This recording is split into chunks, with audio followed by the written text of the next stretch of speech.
Olá, protagonista! Muito bem-vindos a mais um episódio. Sou Rafael Mendes, host do podcast.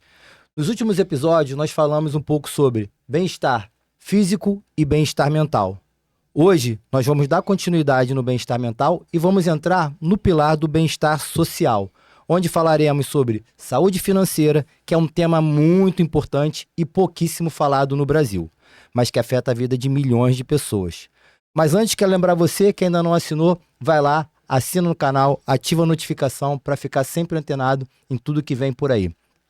Quero mandar um agradecimento para a doutora Larissa Bastos, da clínica B-Concept, uma clínica especializada em endocrinologia, nutrição e psicologia. E agora, deixa de papo, vamos falar um pouquinho dos nossos convidados. Hoje eu tenho uma pessoa aqui super especial, que é um super especialista financeiro. Ele é engenheiro, consultor financeiro, profissional certificado CEA, especialista em investimento com MBA em Value Investing, fundador da maior escola de produtividade financeira do Brasil e CEO do Grupo FAD. Ele já ensinou mais de 8.500 alunos a começarem a investir e acelerarem sua independência financeira. A sua missão, seu propósito é possibilitar que qualquer família tenha os mesmos direitos dos ricos. Muito bem-vindo, Renan Diego. Uau, que legal, que alegria estar aqui. E que apresentação massa, hein? Nossa, fiquei até honrado, que legal, né? A gente para e pensa, caramba, isso tudo mesmo, né? Que bacana, que bacana. Obrigado, Rafael, pelo convite. Prazer imenso estar aqui com você, contribuir com a tua galera. Espero poder ajudar ao máximo aí a galera poder acelerar essa independência financeira também. Legal, Renan. Então, para a gente já iniciar, eu quero trazer um ponto interessante aqui para os nossos ouvintes aqui. Pessoal, vocês sabiam que, segundo a Confederação Nacional do Comércio, mais de 77% das famílias brasileiras estavam endividadas em 2024? E que o Brasil encerrou o ano com a taxa de desemprego em torno de 7,6%. E, além disso, o número de brasileiros inadimplentes ultrapassou os 71 milhões de pessoas, de acordo com os dados do Serasa. Tudo isso tem um impacto direto, não só na saúde financeira, mas também na saúde mental, no bem-estar físico, social das famílias, né? Você gera um problema relacional das famílias, gera um problema na sociedade, as pessoas ficam estressadas, depressivas, geram um conceito de ansiedade. Isso é uma situação que afeta efetivamente as famílias brasileiras. E aí, Renan, para a gente começar, eu queria que tu trouxesse algumas considerações sobre esse tema e esse indicador altamente crítico. Animal, incrível. Basicamente pra galera ficar ainda mais tranquilo pra entender esses números todos, porque é assustador, mas às vezes a pessoa a ficha não cai, né? Então, basicamente, a cada 10 famílias, 7 estão endividadas. Basicamente é isso que acontece no Brasil. É coisa de louco, né? Então, como que uma família endividada, ela vai estar feliz? Como que vai ter um relacionamento saudável? Como que os pais vão lidar com os filhos tendo dívida, tendo que estar trabalhando só pra pagar conta, voltar, pagar dívida? Não tem como. Então mexe muito com a saúde emocional também. Mexe com o relacionamento, Eu costumo dizer que o dinheiro, ele não é o fim de nada. Ele é o meio de tudo, né? Você consegue ter uma alegria com o dinheiro? Consegue. Mas o dinheiro traz felicidade? Não. Ele potencializa aquilo que você já tem. Então o ponto principal é, por que a maioria das pessoas, dos brasileiros, estão endividados? Ou seja, a cada 10 famílias, 7 estão endividadas. Falta de educação financeira. Ou seja, a gente não tem isso lá no berço. Ninguém ensina a gente na escola a lidar com dinheiro, né? Você não aprende, nem na matemática você aprende a receber troco, a receber, investir juros compostos. E não é uma coisa que eu falo que você vai ficar olhando aqueles gráficos mirabolantes, não. É você entender o básico, que é aquilo que a gente ensina para os nossos filhos depois que a gente aprende a investir. Então, hoje, o principal ponto não existe educação financeira ainda no Brasil. Tem melhorado? Tem. Mas ainda é muito pequeno. Você tem uma ideia, a gente falando aí, né? Nossa, 10 famílias, 7 estão endividadas. Aí você vê, pô, tá bom, mas tem gente que tá investindo? Só 2,5% da população investe. E aí? Então tem muita coisa pra ser feito. E por que não é interessante pro governo? E quando eu falo governo, não tô falando de partido aqui. Tô falando de quem tá governando o país. Ou seja, quem tá à frente do país. E entra um, entra outro, sai, mesma coisa. Porque ninguém quer que os brasileiros cresçam, prosperem. Porque se todo mundo tiver prosperidade, o que vai acontecer? Acaba a mamata de muita gente aí. Então esse é um ponto que fica de alerta, né? Se você não cuidar do seu dinheiro, não cuidar da tua família, ninguém vai cuidar. Então, isso aqui é um alerta muito grande para as famílias. Ah, Ana, mas eu tô endividado. Tem jeito? Tem. Tem como a gente sair dessa dívida? Tem. E muitas coisas não têm a ver com dinheiro. Isso é uma coisa interessante, sabe, Rafa? Às vezes a pessoa fala, mas eu tô sem dinheiro, como eu vou sair das dívidas? Cara, você não precisa ter dinheiro para sair das dívidas. Olha que interessante. Você só precisa saber renegociar a tua dívida. Dívida não se paga, dívida se renegocia. Então, se você tá, por exemplo, existem dois tipos de dívida. A dívida boa e a dívida ruim. A dívida boa é aquela que todo brasileiro tem. Todo brasileiro tem. Até quem é bilionário tem dívida. Não existe ninguém que não tem dívida. Se alguém tem uma conta de luz para pagar, aquilo é uma dívida. Porque o que é uma dívida? Qual é o conceito de dívida? É um compromisso que você fez. Agora, se você consegue pagar ou não, aí que difere se você tem uma dívida boa ou uma dívida ruim. Se eu fiz um financiamento de uma casa e eu consigo pagar todos os meses aquela parcela, é uma dívida boa. Eu comprei um bem e eu consigo pagar.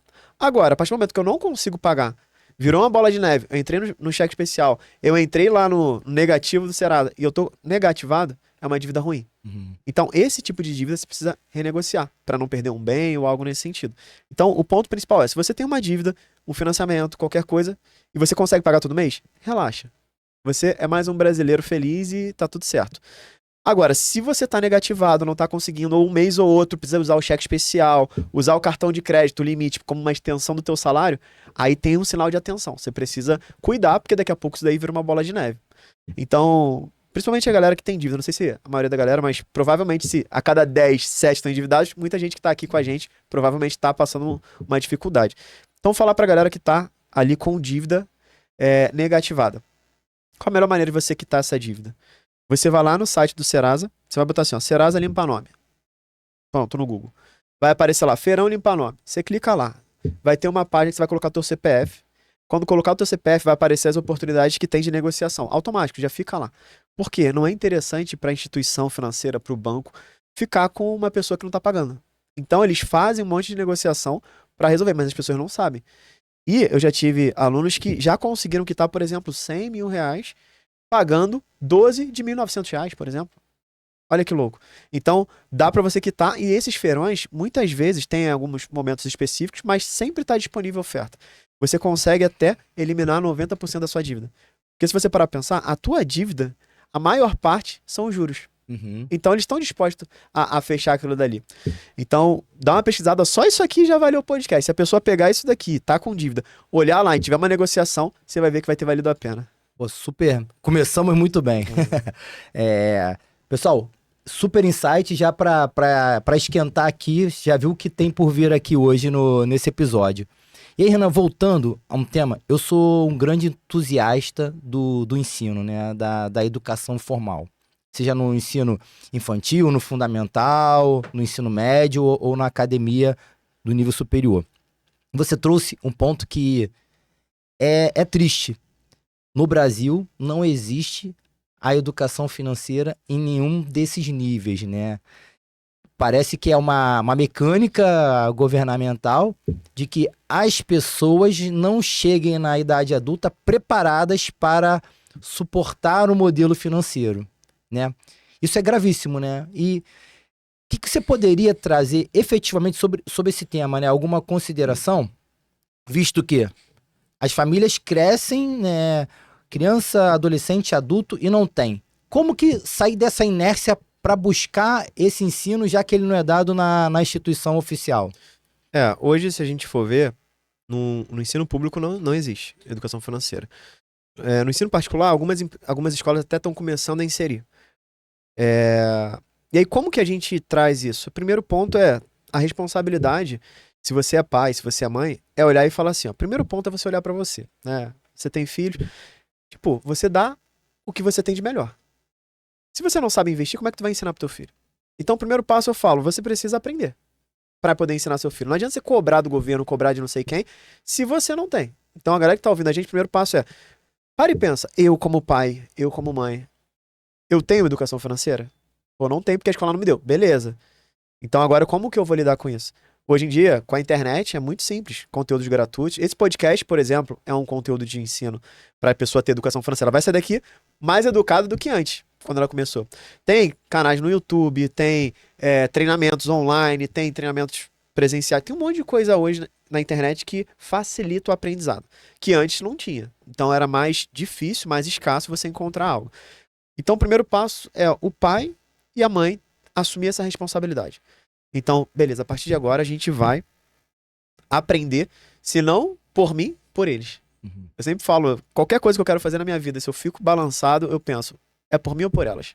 Eu tenho 2 filhas, a Maria Clara e a Alice, e sempre que eu boto isso, eu falo, não, eu vou ter que fazer. Então esse é um ponto legal, porque aí você vai começar a buscar. Ah, onde que eu busco hoje?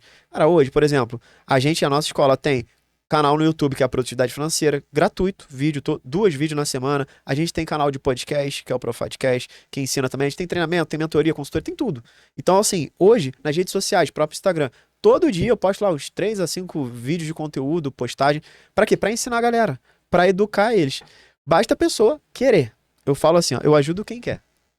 Então, quem não quer, tem sempre alguém que tá querendo e aí a fila tá grande. Então, você precisa querer. Então, o primeiro passo é, você que é pai, você que é mãe, essa autorresponsabilidade. Não fique esperando o teu filho aprender isso na escola. Eu falo o seguinte, o nosso dinheiro é igual ao nosso filho. Isso eu aprendi com meu pai, que meu pai com 64 anos de idade fez o primeiro investimento, pra você ter uma ideia. E ele falou, filho, olha, o teu dinheiro é mais um filho que você vai ter. Quando eu comecei a estagiar, primeiro estágio que eu tive, sei lá, primeira vez que eu recebi eu joguei futebol, né, na divisão de base, 3 anos de idade, joguei no Flamengo e recebi lá R$ 190. Meu pai, o teu dinheiro é o teu filho. Você com 13 anos de idade tá tendo teu primeiro filho. Tem que ter responsabilidade pra lidar com ele. E aquilo eu aprendi. Eu peguei.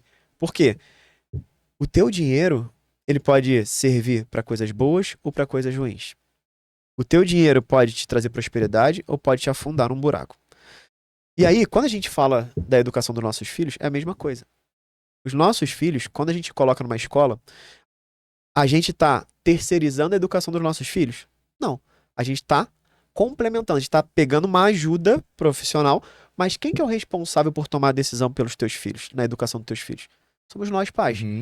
Tanto é que se em algum momento a escola vier para um lado que não condiz com os valores da minha família, ou eu tiro de lá, eu vou lá conversar, se não der jeito eu tiro. Por quê? Quem assume a educação dos meus filhos sou eu e minha esposa. A mesma coisa com o nosso dinheiro. Então, se eu que tomo as decisões do meu dinheiro, eu preciso saber o que eu quero fazer com o meu dinheiro. Porque se eu não sei como eu quero uma educação dos meus filhos, como é que eu vou tirar da escola ou vou reclamar que não tá legal? Você precisa saber o que você quer. Com o nosso dinheiro é a mesma coisa. O que você quer com o teu dinheiro? Então, o primeiro passo é, eu quero ver uma vida sem dívida. Beleza. E por que você tá com dívida? Então, resolve isso. Busca ajuda, sabe? Faz outras fontes de renda. Começa a querer. O primeiro passo é você querer. O segundo é você agir. Mas eu não sei como agir. Então, pede ajuda, que é o terceiro passo. Então, se você constrói isso, pronto, resolvido. Já vira uma chave, né? Então, o ponto principal é, você quer? Se você quer, você muda. Não quer dizer que você precisa saber. Você só precisa querer. Porque uma vez que você quer, você levanta a mão e fala, cara, eu quero, não sei como, quem pode me ajudar? É assim que funciona. Então, o primeiro passo é você entender isso. E aí, quando você tem essa autorresponsabilidade, você assume essa responsabilidade, você não vai deixar o teu dinheiro na mão do gerente do banco. Você não vai deixar o teu dinheiro na mão do assessor. Você não vai deixar o teu dinheiro na mão do Renan, por exemplo. Por quê? Porque você que assumiu a responsabilidade. Você pode ter ajuda? Pode. Beleza, eu posso ser o teu consultor e te direcionar. Mas a decisão final é de quem? É sua. Sabe, não sou eu. O dinheiro é seu. Então, assim, eu vou te mostrar os melhores caminhos, mas no final das contas, é você que toma a decisão.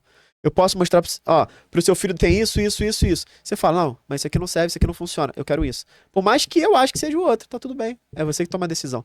Então, ter essa autonomia, essa autorresponsabilidade, muda muito para todo mundo que tá ouvindo e assistindo esse podcast, entender que quando você assume essa responsabilidade, uma chave vira. Só que, quando você assume a responsabilidade, você precisa saber o que você quer.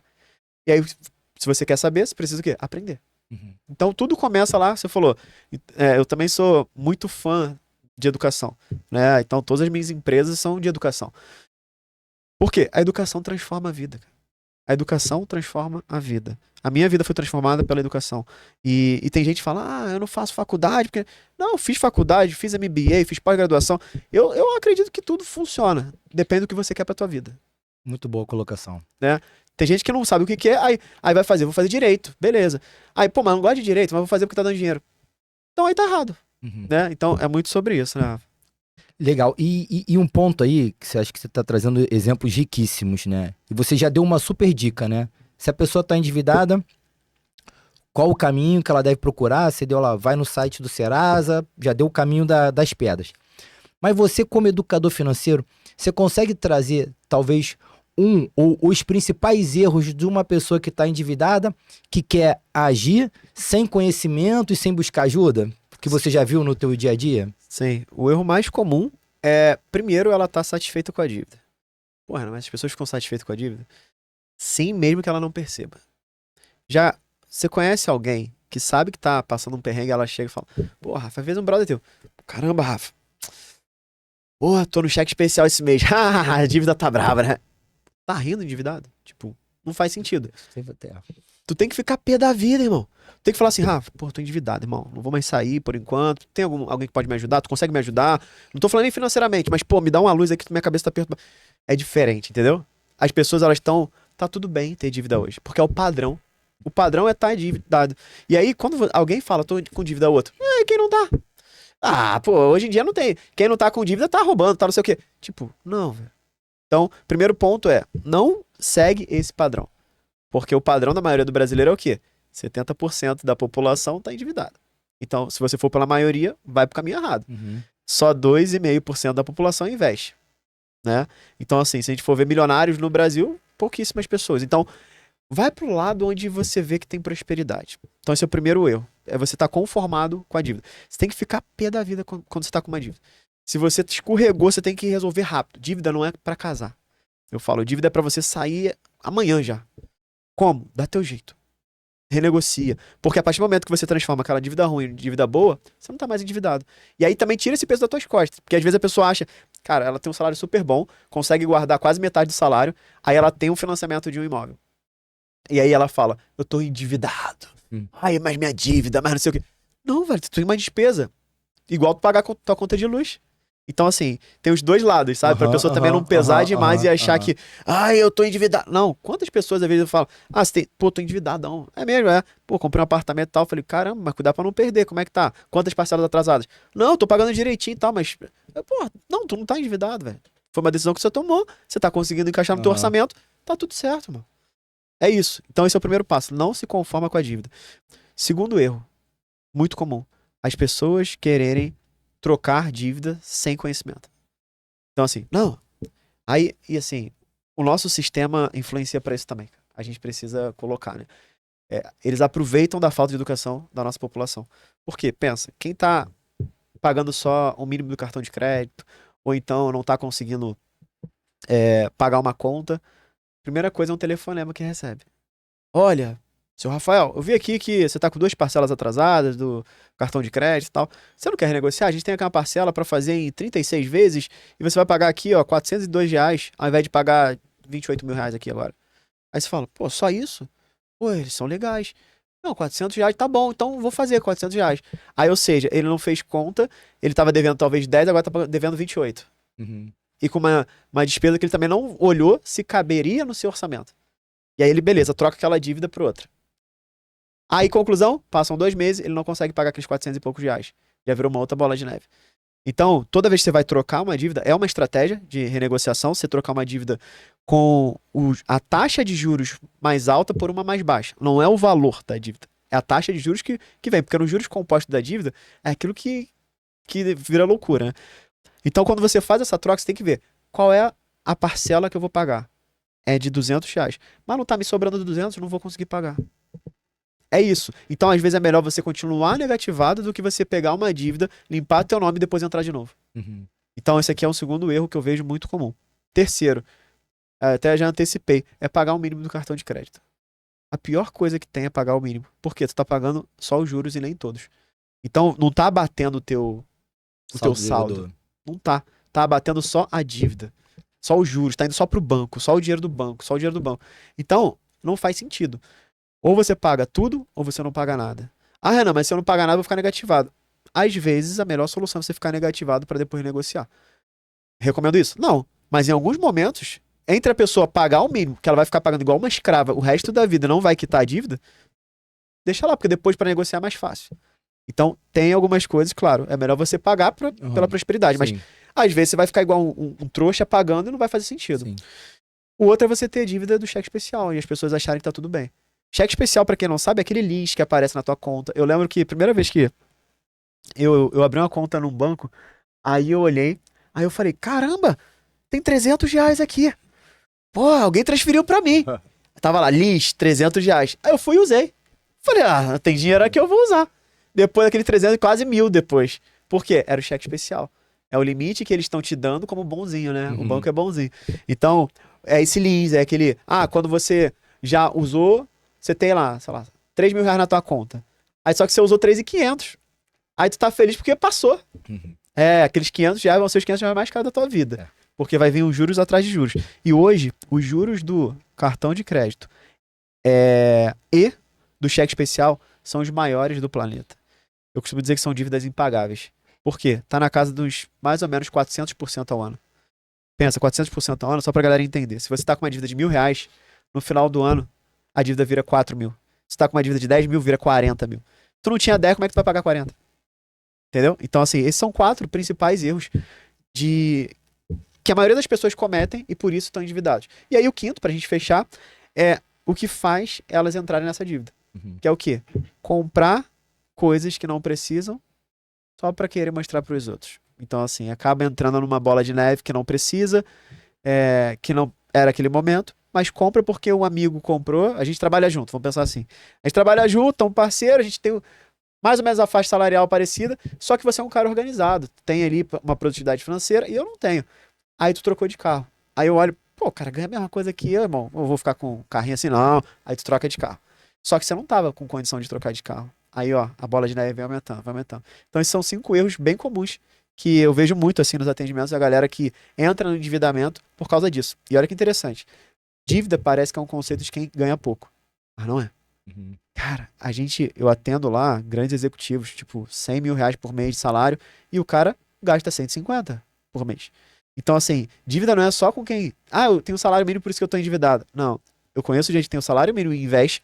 E eu conheço gente que ganha R$ 100.000 por mês e tá endividado. Então, é muito sobre o que você faz com o teu dinheiro. Então, esses são alguns erros comuns. Muito bom, excelentes contribuições. Deixa eu trazer um ponto pra você, que eu sei que você é uma pessoa que é muito família, né? E tem a crença e o valor na família. Tem algumas questões históricas, principalmente eu vejo pela questão do machismo, da masculinidade, né? Historicamente se falava, casou o casal, mas a mulher nunca pode saber o quanto que o homem ganha, né? O que o homem ganha é problema dele, a mulher tem que ficar de fora. Isso vem lá de trás historicamente, né? Na época, as mulheres não estavam tão inseridas no mercado de trabalho e tudo isso foi mudando, né? Muito bom hoje elas poderem usufruir, desfrutar das oportunidades. Ainda tem muito a se fazer, a avançar, mas hoje já estão mais inseridas. Mas eu vejo que muita gente ainda tem a mesma crença, né? Então, você casou, você constituiu uma família e o dinheiro, né, que faz parte de um dos fatores da relação familiar, né, não só do casal, mas quando vem os filhos também, para se ter um equilíbrio e o planejamento financeiro, vira um segredo. Porque como você vai ter um planejamento familiar se você não sabe como é que é a composição de renda da tua família? Então fica, por vezes, um homem de um lado, vamos estabelecer valores assim ilusórios. A homem ganha 5.000. Aí vem a mulher do outro lado e ganha mais 5.000. Mas um não sabe quanto o outro ganha. Aí os dois estão somando, dá 10. Mas cada um não sabe. Aí o homem ganha 5 e tem um custo financeiro ali de 6. E a mulher ganha 5 e tem outro de 6. Então a família já tá arrebentada já começa o mês com menos 2. Você percebe isso no teu dia a dia, na tua educação com teus alunos? Muito, né? Isso daí é uma coisa na psicologia do dinheiro muito normal, que chama infidelidade financeira. Isso é uma infidelidade, né? Até o bom nome, eu não conhecia o nome. Porque assim como você, como um cara casado, tu paquerar outra mulher é uma infidelidade, quando você esconde as coisas da tua esposa, porque quando você casa, né? Casamento é algo de Deus, né? Normalmente quem casa é porque acredita em Deus. Então é aquilo, cara, é uma só carne. Então uma só carne não se esconde alguma coisa? Não tem muito, né? Mas eu respeito cada caso, sabe? Assim, eu como consultor não tô pra julgar. Então eu já atendi clientes que, cara, eram o casal que sabia de tudo, o casal que às vezes, ó, depois a gente fala essa parte, sabe? Tipo, tinha que fazer separado com cada um. E já tive casos de falar com uma pessoa aqui e falar, ó, vou falar baixinho porque minha esposa tá aqui atrás, ela não sabe quanto eu ganho. Tipo, sabe? É esse tipo de coisa. E aí, não dá pra você prosperar se você tá escondendo as coisas, né? Então, assim, é diferente da pessoa falar, ah, eu controlo tudo junto ou separado. Eu, particularmente, na minha família, é tudo junto. A gente tem uma única planilha, um único planejamento financeiro. Só que aqui tem um ponto que às vezes as pessoas confundem e por isso não fazem tudo aberto. O que acontece? Você, como homem, como esposo, você tem os seus sonhos, seus desejos, suas ambições. A tua esposa, como mulher, ela também tem e que não necessariamente são os mesmos que os seus. Uhum. E normalmente não vão ser os mesmos. Aham. Né? E vocês têm o do casal. E vocês têm filhos, então vocês têm o da família. E os teus filhos também têm sonhos. Então, você tem que distribuir isso da melhor maneira possível. Então, lá em casa a gente tem o wishlist, né? De cada um. Ou seja, tem o meu wishlist, que a Jaque tem acesso. Tem o wishlist da Jaque. Tem o wishlist, que é uma lista de desejos, né? Da Maria Clara e da Alice. E aí a gente começa a olhar. Por quê? Quando eu quero dar alguma coisa pra Jaque, eu não vou dar alguma coisa que eu acho que vai ser legal pra ela. Eu já vejo o que ela deseja. Fica mais fácil. Bacana. Quando ela fala, cara, isso aqui é a minha meta pra comprar agora. Eu olho, por mais que eu fale, pô, que não faz sentido. Eu falo, é dela, é isso. E tá separado pra isso. Então não tem julgamento. Eu vou apoiar ela pra fazer aquilo. Assim como tem coisa que eu quero comprar e ela, se fosse o dinheiro, tipo, que não tivesse a divisão, talvez ela falaria, não vamos comprar essa. Aí rolaria uma briga. Então se a gente entende, olha, beleza, a viagem, vamos fazer uma viagem, vamos. Tá bom. No ano passado a gente foi pra Disney, aniversário da Maria Clara. Aí era um desejo dela, que eu fazia meu aniversário na Disney. Tá. Então isso aqui vai ser da Maria Clara, mas também da família. A gente ia junto. A gente tinha ido só com a Maria Clara quando era pequena, a Alice não tinha ido. Então, entra no pacote da família? Entra. Beleza, aí a gente dá um check. Tá, lá. O que você quer comprar, Jaque? Ah, tô com isso e esse objetivo. Tá, e você? Cara, eu quero dirigir uma Ferrari. Beleza. Ela olhou assim, tipo, beleza. Tipo, sabe aquele lance? Tipo, eu não dirigiria uma Ferrari. Ela pensou, mas é o meu desejo. E tá tudo bem. Então, não importa quanto eu vou pagar. Se tá separado já pra aquilo, a gente separa o dinheiro. Fala, tá bom, o que vocês querem, menina? Ah, eu quero tal coisa, eu quero não sei o quê. Sem julgamento. Tá bom, separa o dinheiro, vai. Se acabou, a gente realoca. Por exemplo, nessa viagem, eu falei, não vou dirigir Ferrari não. Dirijo lá que a gente vai pra Gramado depois e tá tudo certo. Aí ela falou, que eu tô pensando não sei o quê. Vamos fazer tal. Ou seja, eu peguei o dinheiro e repassei, tá tudo certo. Então, assim, não era um negócio... Então, ter esse jogo faz muito sentido. Mas, primeiro, ela realiza os sonhos delas. Eu realizo os meus. E a gente realiza da família. O problema é que, às vezes, quem tá controlando o dinheiro é o único que realiza o sonho. Uhum. E aí esquece. Por exemplo, vamos pensar que eu sou o cara que controla as finanças em casa. E aí eu falo, pô, vamos trocar de carro. Só que o carro, pô, tá tranquilo. Pra família tá de boa e tal, mas é um negócio que eu gosto de carro, eu quero mudar e tal. Mas a esposa queria, talvez, mudar a pintura do telhado. Aí eu, não, vamos no carro. Eu que tô olhando aqui, vambora. Aí fica aquele negócio lá, pô, o dele ele comprou, aqui não. Aí segura. E sabe como é que é, né? Aí vai acumulando, aí vira bola de neve. Aí daqui a pouco, só compra as suas coisas. Aí daqui a pouco, ao invés de ser uma conversa, uma discussão. Uhum. Aí não é sadio. Então, isso aqui é muito legal, assim, sabe? E traz a família também. Os filhos, tipo, e minhas filhas, elas têm, uma tem 7, completou agora, e a outra tem 4. E eu envolvo elas em tudo. Porque até a meta de, por exemplo, nossa conta de luz ficou muito alta mês passado. Galera, vamos fazer um jogo aqui. Se a nossa conta de luz diminuir no mês que vem, a gente vai comer em algum lugar que vocês querem. Onde vocês querem? Sushi! Tá bom, vamos comer no sushi. Ou seja, é um joguinho porque quando ela sai do quarto, elas sempre deixavam a luz acesa. Aí eu falava e tal, e tal. Agora, Alice, apaga a luz do quarto, tá acesa, cadê o nosso sushi? Entendeu? Você começa a botar elas no jogo. Então é um negócio que é legal. Isso vai fazer tanta diferença? Não, mas tu começa a trazer uma educação, um jogo com a criança. É mais conceitual do que o valor propriamente dito, né? Elas já estão entendendo, estão gerando valor às coisas, estão entendendo. Exato. Então, é muito sobre isso. Então, essa infidelidade financeira, eu respeito o que cada um pensa, se sabe, se não sabe, mas pode ter certeza que vocês vão prosperar muito mais quando os dois sabem e não tem o que esconder. Por exemplo, tem momentos que, às vezes, eu desenfreei. E aí eu falo, esse mês aí tu consegue segurar um pouco mais? Também desenfreei aqui. Beleza, então vamos tirar do investimento. Tá tudo bem. E tem mês que ela, desenfreei, tá tudo bem. E assim, quem paga a conta? Só um homem? Tem esse negócio? Cara, eu acho que depende muito da situação de cada família. Às vezes, se só o homem trabalha, tá tudo bem, o homem vai pagar a conta. Ah, é só a mulher que trabalha? A mulher vai pagar a conta. Agora, se os dois trabalham, cara, vamos dizer assim, enaltece a pessoa ela pagar uma conta. Por mais que, não, eu sou homem, não sei o que e tal. Cara, não vou deixar de ser homem porque a minha esposa vai pagar uma conta, por exemplo. Mas ela vai sentir muito mais empoderada porque ela tá pagando com o dinheiro dela. Entende? Então, é o tipo de coisa que ela poder ter o dinheiro dela e ela ir no salão e gastar R$ 500 e eu não falar nada porque o dinheiro é dela e tá tudo bem. Mas eu sei que ela gastou. Entende? Não é um negócio de, agora eu vou lá porque se meu marido souber, ferrou. Sabe? Eu vou trocar de carro, mas se a minha esposa souber, ferrou. Não, cara. Vai saber. Quer dizer que sempre concorda? Não. Por isso que é casamento. Entendeu? Quem é casado sabe. Então, assim, qualquer relacionamento, seja sociedade, casamento, trabalho, que você convive muito com o ser humano, cara, eu convivo comigo há 38 anos. Tem hora que eu não me suporto. Imagina outra pessoa. Então, é super natural. Mas o mais importante é a comunicação. Quanto mais claras as coisas estiverem, melhor. Renan, mas o meu marido, ele não entende. Renan, mas a minha esposa não entende. Tá bom. Conversa. E eu sempre falo assim, ó. Ninguém é burro. Se você, esposa, você quer prosperar, não deixa ninguém ser sua âncora. Né? E aí, né, a gente vem dessa área de navio, né? Âncora é quando o navio tá parado, e aí joga lá no fundo do mar e deixa ele preso para ele não ficar indo embora, à deriva. Então, âncora, muitas pessoas estão sendo âncora da gente, ou seja, estão travando a gente no mesmo lugar. E não tá deixando a gente prosperar. Então você parar do casamento. Não, eu acredito que esse casamento é pra vida. Então você vai conversar. Não deu jeito? Vai prosperar. Por quê?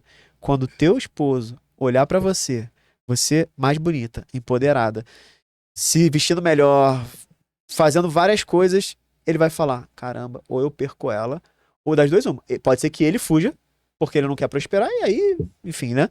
Ou pode ser que ele vai falar assim, eu vou ter que acompanhar. E na maioria das vezes, se o cara é safo, ele vai acompanhar. E a mesma coisa pra mulher. Não adianta o homem prosperar e a mulher ficar ali, não, eu sou dona de casa. Você pode ser dona de casa, você pode ser o que for, pode ser a missão de cuidar da família. Mas você tem que estar bem apresentada, você tem que se ver bonita, sabe? Então, eu acredito que a autoestima, a gente fala aqui, né, tá falando muito de saúde financeira que mexe com o emocional.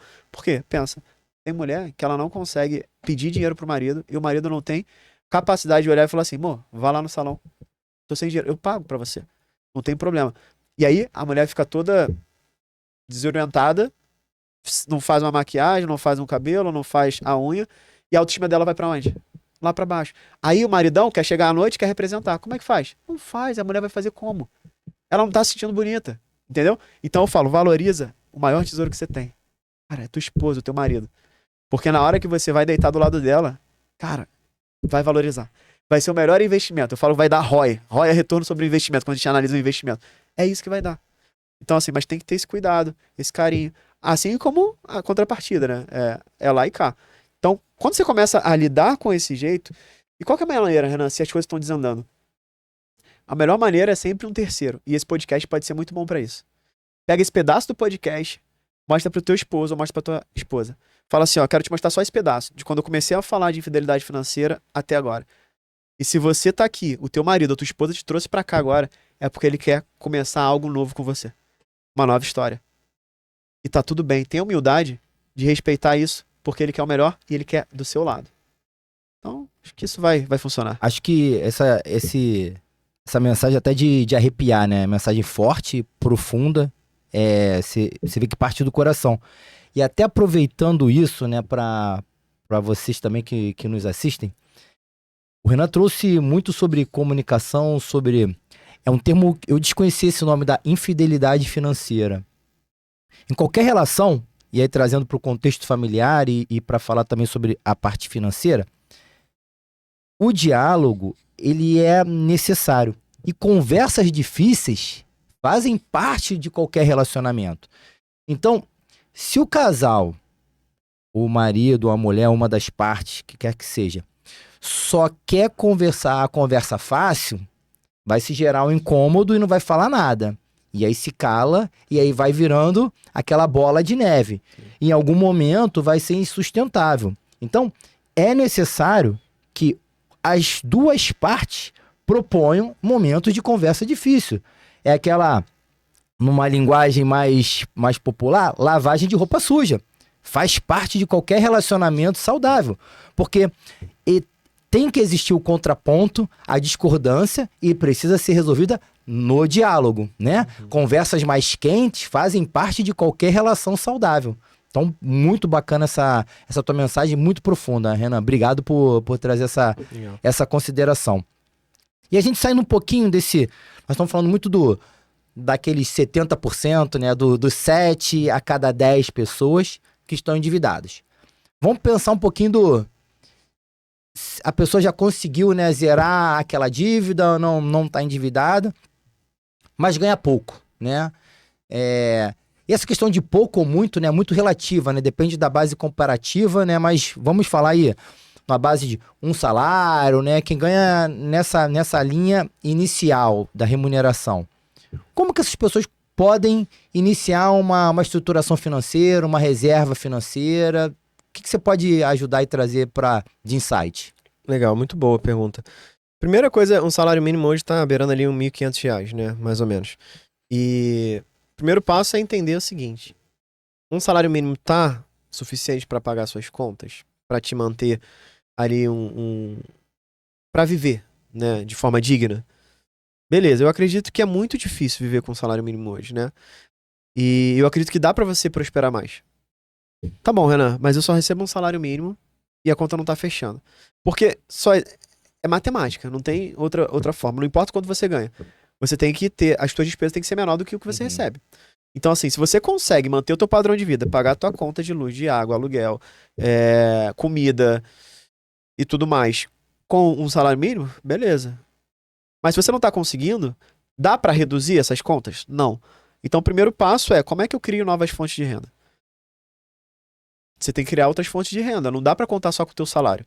Será que você não consegue se qualificar um pouco melhor? A gente falou de educação, de ensino. Para você ter um salário um pouco melhor que um salário mínimo? Ah, não dá. Não dá. O que eu faço não dá. Tá bom. Então cria outras fontes de renda. Né? Existem 3 tipos de renda. A renda ativa, que é aquela renda oriunda do teu salário. Aquela que normalmente é tua profissão. Você troca dinheiro por tempo. Vou lá, trabalho, recebo meu salário. Beleza. Segunda fonte de renda é a renda extra, que você faz fora do teu horário de expediente. Então, eu trabalho de 8 às 5, às 17 eu vou rodar de Uber. Às 17 eu vou ser garçom em alguma coisa. Eu vou fazer uma faxina, eu vou fazer comida para vender no final de semana no condomínio.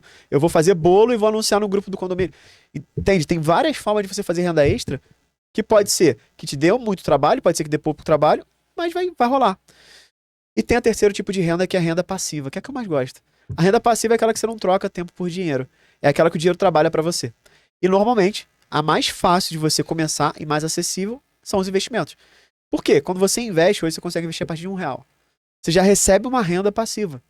Claro que R$1 não vai pagar suas contas, mas você já vai começar a ver o dinheiro trabalhar. Então esses são os 3 tipos de renda. Eu acredito que todo mundo precisa ter esses 3 tipos de renda. A renda ativa, que é o que vai... A renda ativa, o objetivo é pagar o meu padrão de vida. A renda extra é potencializar os meus investimentos para poder realizar meus sonhos. E a renda passiva é melhorar e acelerar a minha independência financeira. Porque o que é independência financeira? É você ter uma renda passiva, que é uma renda que banque o seu padrão de vida sem você precisar trocar o seu tempo por dinheiro. Então pensa que você está aqui, você recebe um salário de R$5.000. E você também, através dos seus investimentos, te gera uma renda de R$5.000. Nesse momento você tem independência financeira. E não quer dizer que você vai parar de trabalhar. Você pode continuar para aumentar o nível de independência financeira. E aí, daqui a pouco a tua independência financeira era de 5, agora é de 8, é de 10. E às vezes o teu salário vai estar menor do que, de fato, a tua renda passiva. E tá tudo bem. Né? Até o momento que você pode escolher parar de trabalhar ou trabalhar com outra coisa ou algo nesse sentido. Que foi o que aconteceu com a minha vida. Né? Eu sou engenheiro de formação, trabalhava e chegou uma hora que a minha renda passiva ficou maior que o meu salário. Eu falei, cara, eu gosto muito do que eu faço. Eu ajudo as pessoas e tal. Falei, quer saber? Eu vou ficar só aqui. E aí eu segui, né? E hoje é a empresa que a gente formou. Então, sempre com essa visão. Eu era engenheiro, tinha um bom salário, era gestor de uma multinacional, mas quando eu chegava em casa eu fazia atendimento online de consultoria. E uma vez eu lembro que tinha um diretor que falou assim pra mim, cara, aí ele falou, e aí, vamos tomar um choppzinho ali e tal? Eu falei, não, tem que fazer uma consultoria. Aí ele, é? Aí eu falei, vou fazer renda extra. Aí ele falou, pô, tá agarrando lá, cara? Pô, tu ganha bem, cara. Se organiza aí. Fala, não, cara, tá super bem. Visto todo mês pra caramba. Mas é pra acelerar minha independência financeira. E as pessoas não entendiam. Uhum. Eles acham que renda extra é só pra quando você tá ferrado. Quando a conta não tá fechando. E pelo contrário, é pra você acelerar um sonho, uma realização ou algo do tipo. Né? Então, esses são os 3 tipos de renda. Se a pessoa começar a entender que não dá pra contar só com salário e criar essa máquina de renda, ela vai prosperar muito e vai realizar muito mais sonho. Uhum. Porque eu falo de independência financeira, mas às vezes você quer fazer uma viagem. Às vezes você quer trocar de carro. Você vai acelerar essa realização. Ou vai comprar sem precisar passar um perrengue de aquilo que era um sonho virar um pesadelo, né? E aproveitando essa questão, né, acho que também muito bacana, você trouxe, né, desses 3 modelos de geração de renda, né? Em alguns momentos, o comportamento da pessoa ou da família como um todo, ele afeta nessa geração de renda. Que a gente percebe muito que nós, principalmente os latinos, somos muito impulsivos. E por vezes vivemos de momento, né? A gente não olha muito o futuro. Quer viver o presente. E aí tem muita gente que fala assim, vamos viver como se não tivesse amanhã, né? É vida louca, né? Só se vive uma vez, tem muito isso. E aí, ações do teu presente, elas podem comprometer o teu planejamento, né? E o teu futuro. É você, às vezes, se deixar levar por um impulso ou por um bem de consumo, seja durável ou não durável, de momento, e não pensar no futuro. Nessa linha, o que você poderia trazer de insight, de comportamento de pessoas, né, de dica do que você vivencia aí sobre essa questão? Tipo, é válido efetivamente viver tudo naquele momento, ou às vezes é necessário dar uma freada, segurar um pouco para alcançar aquilo lá na frente? Boa, muito bom. Isso entra muito no viés comportamental, né? Que fala muito na psicologia do dinheiro. Então, eu acredito que o dinheiro é algo emocional. Então, ele mexe ali uma parte do teu cérebro. Toda vez que você vai fazer uma compra por impulso, quem tá mandando é o teu lado, que é o que mexe com a emoção. Fala, compra, você quer, vai. E aí o que você tem que fazer? Trazer pro lado racional. E tem 3 perguntas que vão te ajudar para você não comprar por impulso. A primeira é, você vai se fazer assim, cara, vamos pensar, essa caneca aqui, caramba, caneca maneira demais e tal. A primeira pergunta que eu vou fazer é, eu realmente quero essa caneca? Aí você vai pensar, pô, quero, tenho 30 canecas lá em casa, cara, não quero. O que eu tô fazendo quando eu pergunto? Eu entro, o meu cérebro, ele sai da emoção e entra pra razão. Aí eu falo, não quero. Beleza, acabou a compra, o desejo, vou embora. Mas vamos pensar que eu falo, não, eu quero essa caneca, achei muito linda, eu quero. Aí o segundo passo é, eu preciso dessa caneca. Quando você fala preciso, vai mais fundo. Porque entra em necessidade, né? Pô, preciso. Cara, minha caneca que eu tinha lá quebrou. Então eu preciso. Ou, eu tenho 30 canecas, não preciso, de verdade. Beleza, resolvido. Mas vamos pensar que realmente eu tô precisando. Aí eu falo, pô, eu preciso. Minha caneca quebrou, a outra sumiu, não sei o que, a outra tá velha. Tá, preciso. Aí tu vai pro último. Eu posso comprar essa caneca? E aí eu tenho condição financeira pra comprar? E aí, se a pessoa não tem, ela vai falar, não tenho. E não vai comprar. Mas se ela tem, tá tudo bem, não é uma compra por impulso. Por quê? Eu quero, eu posso e eu tenho. Então, beleza, tá tudo bem. Não precisa se remoer, não é uma compra por impulso. Mas se você fizer isso, você consegue tirar a parte da emoção e entrar a razão. E aí você evita comprar muitas coisas por impulso, tá? Isso aqui é uma sacada pra galera que costuma comprar por impulso e tudo mais. Outro ponto que você falou de comportamento, né? Cara, o comportamento do brasileiro como um todo, quando a gente fala de gastar mais do que deve ou algo nesse sentido, vem muito de as pessoas estarem navegando sem saber para onde vai. E aí, uma das crenças do brasileiro, como você falou, né, vou viver como se não fosse amanhã. Vai que amanhã eu não tô aqui nessa terra, né? Sim. Aí eu falo, cara, vai que dá tudo errado que você tá pensando e você vive por 100 anos. Como é que tu vai viver? Então, a vida, ela precisa ser, eu não falo que é um equilíbrio, porque a nossa vida é um equilíbrio desequilibrado. Então, é um malabarismo, na verdade, né? Tem um livro chamado A Única Coisa que fala muito sobre isso. E o malabarismo é como se você tivesse com várias bolas jogando pra cima, só que tem algumas bolas que são de borracha e outras bolas são de vidro. E aí você tem que saber qual é a prioridade que você tem. Eu posso deixar uma bola de borracha cair no chão, mas a de vidro eu não posso deixar. Então, por exemplo, quais são as bolas que são de vidro da tua vida? Talvez a minha família. Tipo, eu não posso deixar cair uma bola da família. Vai ter momentos que eu tô trabalhando mais, tipo, agora está gravando esse podcast, eu podia estar com minhas filhas. Então, assim, eu tô fazendo malabarismo porque é trabalho e as minhas filhas e família não tá agora. Mas se elas estivessem doentes, qualquer problema, precisasse de mim, cara, eu ia te ligar e falar, desculpa, mas não vou conseguir estar. Por quê? Eu não posso deixar essa bola cair. Agora, do trabalho, eu estaria deixando cair no chão, porque eu ia falhar contigo. Mas ia cair, mas é de borracha. Ela ia voltar e eu ia conseguir continuar. Então, a gente entender isso faz muita diferença, sabe? Que a nossa vida é um malabarismo. E não é uma linha reta. A própria Bolsa de Valores, ela tem o sobe e desce. É igualzinho à nossa vida. Quando você começa a entender isso, você começa a traçar um plano pra... Eu não posso sair gastando desenfreado, como se não houvesse amanhã, mas eu também não posso deixar tudo pro futuro. Porque realmente amanhã a gente pode não estar aqui. Então como que eu balanceio isso? Criando um planejamento para curto, médio e longo prazo. Porque se você cria um planejamento para curto prazo, você está vivendo o presente. Se você cria um planejamento para médio prazo, você cria um planejamento para médio prazo. Longo prazo, você não vai passar necessidade lá no futuro. E aí você fica com uma vida mais completa financeiramente. Agora, quem fica desenfreado hoje, viveu muito tudo aqui. E depois vai passar dificuldade. Quem guarda demais pro futuro, depois não tem nem mais idade para aproveitar. Aí não faz sentido. Então, por isso que eu falo, o que é ter produtividade financeira? É você ter qualidade de vida enquanto o dia trabalha para você. E produtividade financeira é uma escolha diária.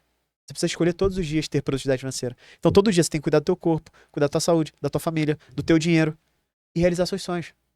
Se você for esperar para realizar seus sonhos, não adianta. E tem gente que tem sonho, mas ele nem quer realizar. Ah, como não quer? Eu quero. Por exemplo, uma vez estava dando uma palestra na empresa e aí eu falei, qual que é o seu sonho? Perguntei pra uma pessoa. Ah, comprar um veleiro e navegar, fazer, ele falou lá um percurso lá, de não sei onde até onde. Aí eu falei, ah, interessante. E por que você não realizou até hoje? Ah, falta de dinheiro. Aí eu falei, ah, entendi. Quanto que custa isso, esse seu sonho? Eu falei, ah, não sei. Eu falei, então tu nunca vai realizar. Tu nem... Não é sonho de verdade, porque se fosse aquele tesãozão de sonho, tipo, tu ia saber, cara, custa tanto e tanto, tanto, parcela em tanto, e tantas vezes, tal, já fiz o plano, já tem... mas só não sei como ter o dinheiro. Nem mensurou, né? É um sonho fictício, né? Exato. Então, assim, e aí eu comecei a desconstruir ele. Eu falei, beleza, o teu sonho é comprar um saveiro, não sei se era saveiro, mas era algo assim, pra fazer essa rota. Você quer. O sonho de verdade é a rota ou é ter o saveiro no teu nome? Não, tem que ter um saveiro. Eu falei, não, você precisa ter pra fazer a travessia, mas você precisa ter no teu nome. Será que se você alugar um saveiro e você fizer essa travessia, vai ter a mesma realização? Vai. Beleza, então teu sonho não é ter um saveiro. Eu preciso alugar ou ter alguém que me empreste pra eu... Beleza. Tá, quanto é um aluguel de saveiro? A gente pegou lá na internet, tanto. Beleza, anota aí. Pá. Tá, quantas empresas conseguem alugar? Tanto. Quanto que é pra comprar? Tanto. Beleza. Quanto que é pra fazer essa travessia, alguém te contratando? Tanto. Beleza, agora esse é o tanto do seu sonho. Ele olhou e falou assim, cara... dá pra eu ir. O cara já tinha grana pra ir, entendeu? Então, assim, ele não sabe nem pra o tamanho do sonho dele. Como é que ele vai realizar? Não vai. Então, ter essa clareza é fundamental. Então, beleza. Não tô deixando tudo pro futuro, tô realizando o presente. Então, sim, eu acredito que você tem que viver intensamente o teu presente. Mas com aquilo que você destinou pro presente. Entende a diferença? Tipo, eu não vou viver intensamente tudo. É tudo que eu separei para aquele momento. E aí você vai construir uma vida muito mais próspera. Beleza. Infelizmente, o nosso tempo é curto e a gente vai ter que já partir pro final. Já vou pensar que vai ter que ter uma próxima aí, porque tem muito assunto, muita informação valiosa. Mas pensando nesse momento aí, Renan, para quem tá nos assistindo, com certeza vai querer se conectar com você, tá mais próximo, receber informação. Até porque, pessoal, o Renan já falou, mas vou reforçar. O Renan gera informação altamente relevante, informação educativa, para você poder ter insight, saber como se comportar na tua saúde financeira diariamente nas redes sociais, seja no canal no YouTube, seja no Instagram. Então, Renan, fala um pouquinho da Profad, da Escola Financeira, dos teus canais, coloca aí, manda teu arroba aí pro pessoal para se conectar com você. Boa. O meu arroba é no Instagram, Renan Diego Oficial. Você me encontra também no LinkedIn, Renan Diego. Canal no YouTube é Produtividade Financeira. Também tem um perfil no Instagram, que é a nossa escola, né? Produtividade Financeira no LinkedIn, no Instagram, no YouTube. E tem o nosso podcast, que é o Profadcast, né? Todos os dias a gente solta reflexões, tem podcast toda semana, que é o Profadcast. Né? E o Profad é a nossa tribo, que a gente chama, né? E Profad é um conceito de pessoas que querem ter produtividade financeira, que é a qualidade de vida enquanto o dinheiro trabalha para você. Lá a gente trabalha os principais pilares para quem quer acelerar a independência financeira. Então, o ProFAD é o P de produtividade e gestão do tempo, o R de renda e investimentos, o O de organização, o F de família, o A de abundância, inteligência emocional e o D de diversão e qualidade de vida. Então, esse é o que a gente fala aqui de ProFAD. Então, vai ser um prazer receber vocês por lá. Tá? Manda mensagem, fala que você veio do podcast, vai ser um prazer poder conectar com você. Espero ter contribuído aí, né, com vocês. Pegaram a dica? Olha a riqueza dos detalhes da nomenclatura do ProFAD, né? Ali a produtividade, riqueza, família, abundância, né? Disciplina, tudo. Então são não só palavras fortes, mas que refletem efetivamente quem quer se transformar, quem quer ter um comportamento diferenciado. Então, pessoal, obrigado por vocês ficarem até aqui. Vamos encerrar. Não esquece, assina o canal, ativa a notificação e até a próxima. Um abraço. Boa.